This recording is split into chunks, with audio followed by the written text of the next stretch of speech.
ভাইয়া আমার মাথা ঘুরতে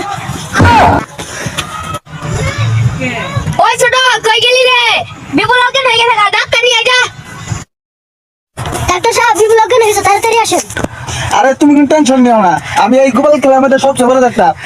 চিকিৎসা করার আগে রোগী মারা যাবো। মানে বুঝলাম না কিছু। না মানে আমি আমি আমি রোগী চিকিৎসা করার আগে রোগী সুস্থ হয়ে যায়। ও আচ্ছা চলেন ডাক্তার সাহেব আইছেন দেন তো কি হয়েছে। আরে সমস্যা নাই, দেখতাছি।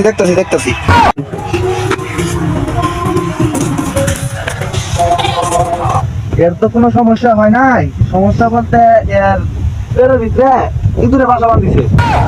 হাই ডাক্তার সাহেব কোন কি? আমি ঠিকই কইতাছি, তবে চিন্তার কোনো কারণ নাই। এই গোপাল খেলার মধ্যে আমি সবচেয়ে বড় ডাক্তার, আমার তো কোনো ডাক্তার নাই। আমি একটা ওষুধ লিখে দিতেছি আর একটা ওষুধ লিখে দিতেছি আর একটা ওষুধ দিতেছি। এটা মানে ঘুমের মধ্যে পিছন দিয়ে দিতে হইব, পিছন দিয়ে দিলেই আল্লাহ রাম করে সুস্থ হয়ে যাবো। চিন্তার কোনো কারণ নাই। এই ওষুধটা ঘুমের মধ্যে পিছন দিয়ে দিবেন,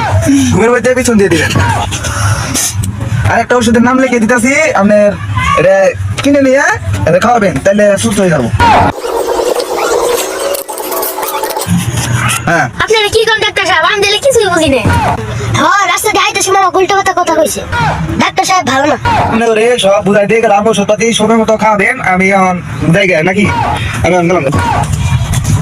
হ্যাঁ ডাক্তার সাহেব কি বুঝাই দিল আমি দিলে কিছুই বুঝলাম না। আচ্ছা দা